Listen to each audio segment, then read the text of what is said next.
Chapter 14. Time was. It took the boys an hour to reach the center of town, and there, given that their houses lay in opposite directions, they parted company. They exchanged addresses before they did so, promising to contact each other in a day or two, so that they could each support the other's account of the Holiday House.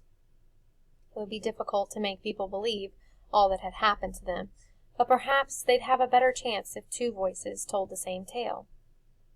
"I know what you did back there," Wendell said just before they parted. "You saved my life." "You would have done the same thing for me," Harvey said. Wendell looked doubtful. "I might have wanted to," he said, somewhat abashed, "but I've never been very brave." "We escaped together," Harvey said. "I couldn't have done it without you." "Really?" "Really." Wendell brightened at this. "Yeah," he said. "I guess that's right. Well, be seeing ya." And with that they went their separate ways. It was still several hours before daybreak, and the streets were virtually deserted, so for Harvey it was a long, lonely trudge home. He was tired and a little saddened by his farewell to Wendell, but the thought of the welcome he'd get when he reached his own doorstep put a spring in his heels. Several times he wondered if he'd gone astray because the streets she passed through were unfamiliar. One neighborhood was extremely fancy, the houses and the cars parked outside them slicker than anything he'd set eyes on. Another was virtually a wasteland, the houses half rubble, the streets strewn with garbage. But his sense of direction served him well. As the east began to pale and the birds in the trees started their twitterings, he rounded the corner of his street. His weary legs broke into a joyful dash and brought him to the step, panting for breath and ready to fall into his parents' arms. He knocked on the door. There was no sound from the house at first, which didn't surprise him, given the hour. He knocked again and again. Finally a light was turned on, and he heard somebody coming to the door. "Who is it?" said his father from behind the closed door. "Do you know what time it is?" "It's me," said Harvey. Then came the sound of bolts being drawn aside, and the door was opened a crack. "Who's me?" said the man, peering out at him. He looked kindly enough, Harvey thought. It wasn't his father. This was a much older man, his hair almost white, his face thin. He had a badly trimmed mustache and a furrow of a frown. "What do you want?" he said. Before Harvey could reply, a woman's voice said, "Come away from the door." He couldn't see the second speaker yet, but he caught a glimpse of the wallpaper in the hallway and the pictures on the wall. To his relief, he saw that this was not his house at all. He'd obviously made a simple mistake and knocked on the wrong door. "I'm sorry," he said, backing away. "I didn't mean to wake you up." "Who are you looking for?" the man wanted to know, opening the door a little wider now. "Are you one of the Smith kids?" He started to dig in the pocket of his dressing gown and brought out a pair of spectacles. "He can't even see me properly," Harvey thought. Poor old man. But before the spectacles reached the bridge of the man's nose, his wife appeared behind him, and Harvey's legs almost folded up beneath him at the sight of her. She was old, this woman, her hair almost as colorless as her husband's, and her face even more lined and sorrowful. But Harvey knew that face better than any on earth. It was the first face he'd ever loved. It was his mother. "Mom?" he murmured.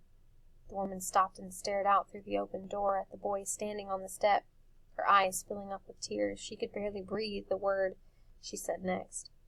"Harvey." "Mom! Mom! It is you, isn't it?" By now the man had put on his spectacles and peered through them with his eyes wide. "It's not possible," he said flatly. "This can't be Harvey." "It's him," said his wife. "It's our Harvey. He's come home."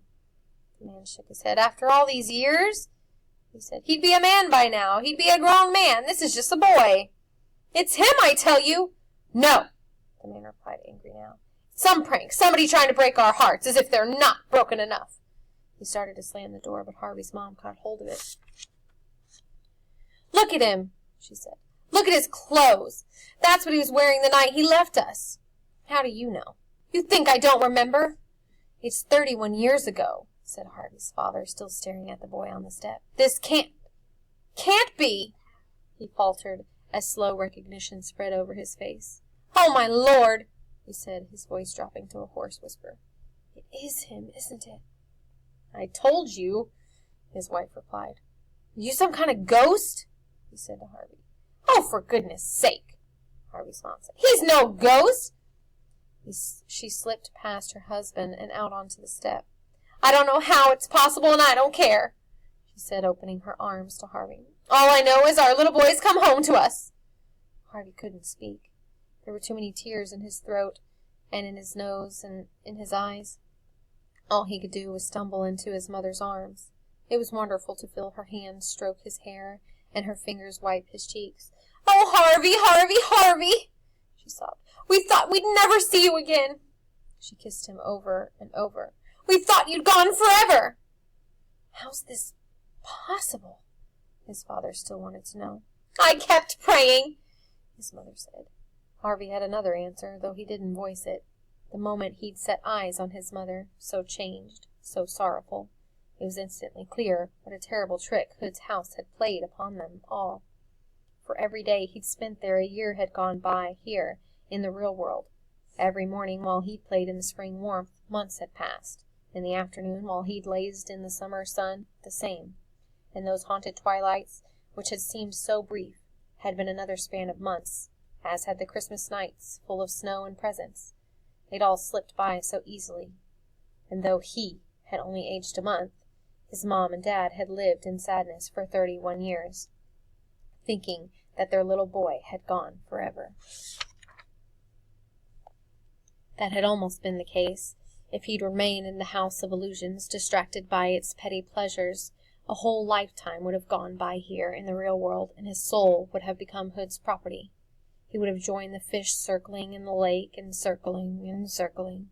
He shuddered at the thought. You're cold, sweetie, his mother said. Let's get you inside. He sniffed hard and cleared his tears with the back of his hand. I'm so tired, he said. I'll make a bed for you straight away.